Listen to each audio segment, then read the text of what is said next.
ក្មេងទំនើង5នាក់ត្រូវអាវុធហត្ថរាជធានីភ្នំពេញបង្ក្រាបបានជាបន្តបន្ទាប់ពាក់ព័ន្ធករណីហិង្សាដោយចេតនាធ្វើឲ្យខូចខាតដោយចេតនាមានស្ថានទម្ងន់ទោសនិងប្រើប្រាស់ដោយខុសច្បាប់នៅសារធាតុញៀនបន្ទាប់ពីមានការផ្សព្វផ្សាយតាមរយៈបណ្ដាញសង្គមថាមានករណីហិង្សាបង្កឡើងដោយក្រុមក្មេងទំនើងចំនួន1ក្រុមប្រដាប់ដោយកាំបិតដុំថ្មដេញកាប់និងគប់លើប្រជាពលរដ្ឋបណ្ដាលឲ្យរងការខូចខាតម៉ូតូផាសស្អាប់និងបែកកញ្ចក់ទ្វារផ្ទះមួយកន្លែងកាលពីវេលាម៉ោងប្រមាណជា 24:05 នាទីយប់ឈានចូលថ្ងៃទី 23 ខែវិច្ឆិកា ឆ្នាំ 2025 នៅចំណុចផ្លូវបេតុងភូមិព្រៃទា1សង្កាត់ចោមចៅទី 3 ខណ្ឌពោធិ៍សែនជ័យរាជធានីភ្នំពេញបន្ទាប់ពីបានទទួលព័ត៌មានពីបណ្ដាញសង្គមកម្លាំងអាវុធហត្ថរាជធានីភ្នំពេញក្នុងមូលដ្ឋានខណ្ឌពោធិ៍សែនជ័យសហការជាមួយកម្លាំងការិយាល័យព្រហ្មទណ្ឌកងរាជអាវុធហត្ថរាជធានីភ្នំពេញបានចុះទៅធ្វើការស្រាវជ្រាវរហូតចាប់បានជនសង្ស័យភេទប្រុសចំនួន2នាក់មានឈ្មោះប៊ុនសីហាអាយុ20ឆ្នាំនិងឈ្មោះយ៉ែមមាក់អាយុ29ឆ្នាំរហូតដល់វេលាម៉ោងប្រមាណជា 7:30 នាទីថ្ងៃទី 24 ខែវិច្ឆិកា ឆ្នាំ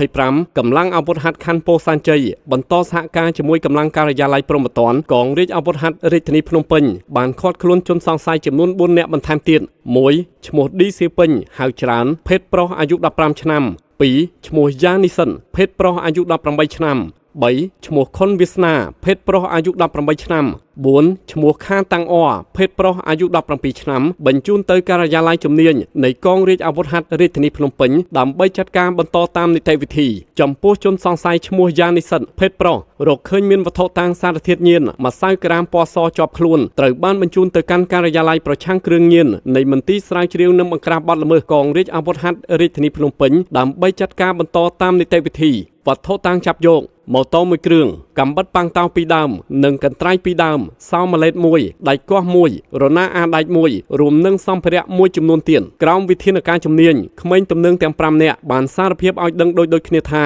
ពួកខ្លួនពិតជាបានពាក់ព័ន្ធក្នុងអំពើហិង្សាដោយចេតនាធ្វើឲ្យខូចខាតដោយចេតនាមានស្ថានទម្ងន់ទោសដោយការរៀបរាប់ខាងលើប្រកាសមែនហើយពួកខ្លួនក៏ជាមុខសញ្ញាប្រើប្រាស់ដោយខុសច្បាប់នៅសារធាតុញៀននិងមានអ្នកខ្លះធ្លាប់ជាប់ក្នុងមណ្ឌលបន្សាបសារធាតុញៀនផងដែរជនសង្ស័យទាំង5នាក់រួមនឹងវត្ថុតាងត្រូវបានកម្លាំងជំនាញការិយាល័យព្រហ្មទណ្ឌនៃកងរាជអាវុធហត្ថរាជធានីភ្នំពេញកសាងសំណុំរឿងបញ្ជូនទៅតុលាការដើម្បីចាត់ការតាមនីតិវិធីច្បាប់ចំណែកឯបកពួកដែលកំពុងរត់គេចខ្លួនសមត្ថកិច្ចជំនាញអាវុធហត្ថរាជធានីភ្នំពេញកំពុងស្រាវជ្រាវឃាត់ខ្លួនបន្ត